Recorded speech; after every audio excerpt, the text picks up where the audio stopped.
Hello everyone, magandang oras sa ating lahat. Welcome to my videos. Maraming salamat sa panonood at lalo na sa mga nag-subscribe.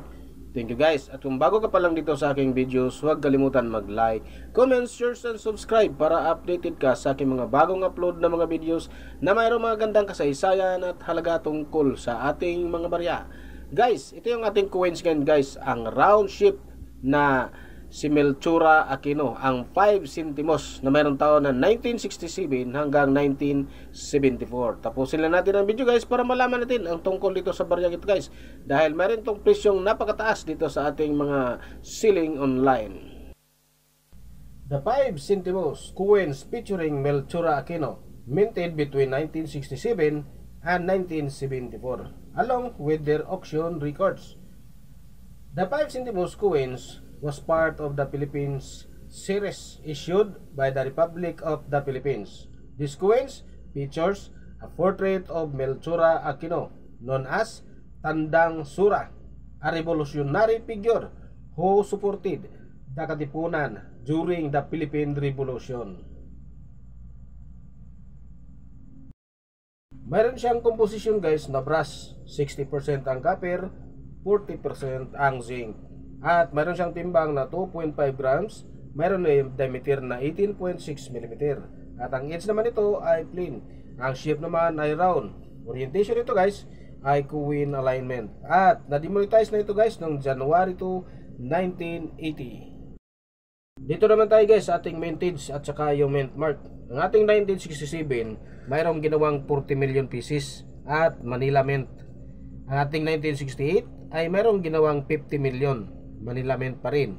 Ang ating 1970, mayroong ginawang 5 million kapiraso at ginawa galing sa San Francisco.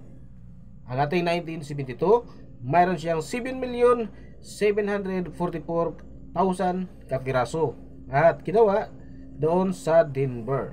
Ating 1974 naman guys ay mayroong 90,025,000 kapiraso at ginawa doon sa San Francisco. Mayroong note dito guys, some 1972 coins were minted in 1973 where the 1972 date. So ginawa guys noong 1973 pero ang nakalagay na date ay 1972. So dito naman tayo guys sa ating value.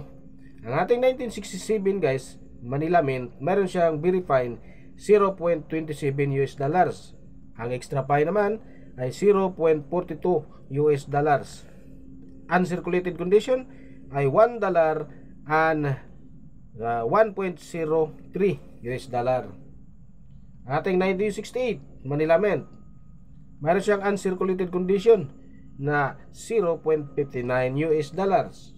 Ating 1970 Manila Mint, mayroon siyang very fine na 0.27 US dollar.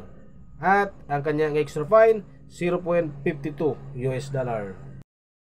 At dito naman tayo guys sa ating 1972 ay mayroon siyang price na very fine 4.15 US dollar.